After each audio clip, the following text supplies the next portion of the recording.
Yes, I called Mr. Austin earlier and then he was disappointed, so I feel some compassion towards the Honourable Gentleman. Mr. Ian Austin. Thank you, Mr. Speaker. And the part of this motion that I want to speak about is about politicians upholding the rule of law. And I have to say right at the outset that I think it's absolutely incredible to hear the Leader of the Opposition lecturing anybody else about observing the rule of law. And, Mr. Speaker, they've already started moaning, but they ought to listen. They ought to listen. They ought to listen. They're going to have to get used to it, because the points I'm going to raise, in this debate are the questions they're going to have to answer in an election campaign, and they're going to have to explain to their voters and their constituents and the people of this country why they think someone with an appalling record like the Leader of the Opposition is fit, not just, well, the Honourable lady behind me asked why I don't go and sit somewhere else. I'm sitting here, I'm standing here, well, I'll explain why. I'll explain why. I'm standing here because I was elected, because I think... Order and main. We are having incredible difficulty hearing the Honourable Gentleman, who is making a very powerful speech because he's being barracked. Oh dear. Well, I don't wish to be unkind to the Honourable Lady, but she's not entirely averse to making loud noises from a sedentary position. So, although I appreciate her important contribution on this, I think I'll make the judgment myself if she doesn't mind. I'm deeply obliged to her. Ian Austin. Speaker, the more they interrupt, the longer it'll take. But I'm going to make the points. And the reason I haven't moved is because I didn't leave the Labour Party to join another party. I left the Labour Party to shine a spotlight on the disgrace it's become under his leadership, and because I regard myself as proper, decent, traditional Labour, not like the extremists who've taken over this party and are dragging it into the mud. And that's the point I'm going to make in this debate. And I want to say this. These are people, the Leader of the Opposition, the Shadow Chancellor, these are people who've spent their entire time in politics, working with, defending all sorts of extremists, and in some cases, terrorists and anti-Semites. Remember what these people said about the IRA. It might be ancient history to the Labour Party's new young recruits, but many people will never forget how they supported terrorists responsible for horrific carnage in a brutal civil war that saw people blown up in pubs, hotels and shopping centres. A few weeks after the IRA blew up a hotel in Brighton, murdered 5 people at the Tory party conference, the Leader of the Opposition invited 2 suspected IRA terrorists to Parliament. When the man responsible for planting that bomb was put on trial, he protested outside the court.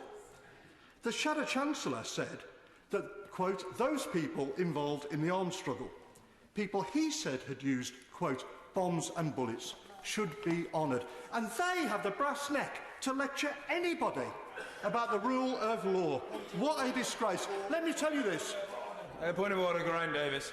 Stan, this debate is about obeying the rule of law, whether the Prime Minister obeys the rule of law, not whether members talk to people who allegedly have broken the law. It's about whether we deliver the rule of law. Grateful to the Honourable Gentleman. His antennae are keenly attuned to the debate. There is a fine dividing line.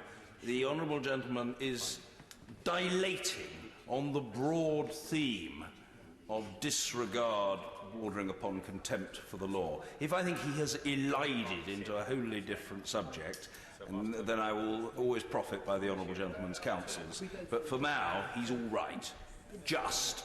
But I do warn the Honourable Gentleman that I hope his speech tonight, given that many other people wish to contribute, is not going to be as long as the speeches he used to deliver at the Students' Union at the University of Essex 36 years ago, when we jousted together.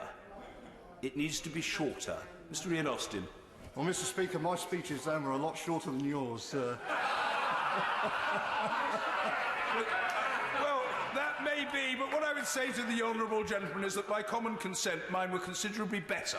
Mr. Ian Austin. Well, I'm not going to argue that point, Mr. Speaker. But look, this is a debate about whether politicians can be trusted to obey the rule of law, and there's not a single Labour figure in the past, not a single one, who would have backed violent street protest, as the Shadow Chancellor did, when he called for, quote, insurrection to bring down the government, or praised rioters who he said had kicked the SHIT out of the Conservative Party's offices, or talked, well, she might not want to hear it, but I tell you this. Well, I'm not going there. Well, I've explained why I'm not going over there. But I'll tell you this.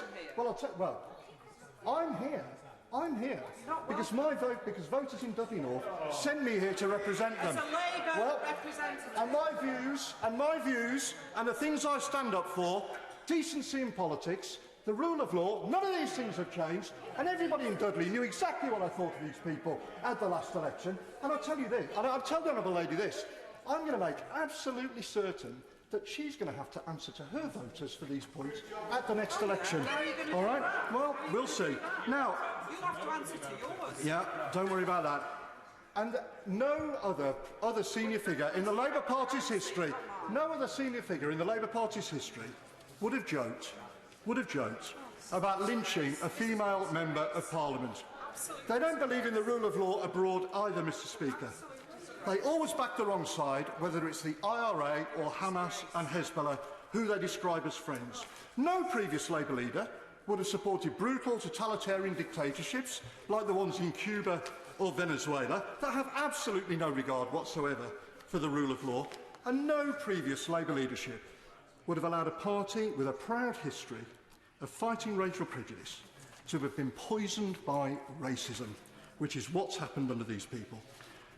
Racism against Jewish people, to the extent that members have been arrested on suspicion of racial hatred, that the party itself has become the first in history to be investigated under equalities laws by the Equalities and Human Rights Commission.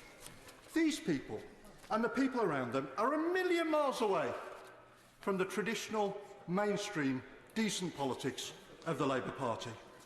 They have poisoned what was once a great party with extremism.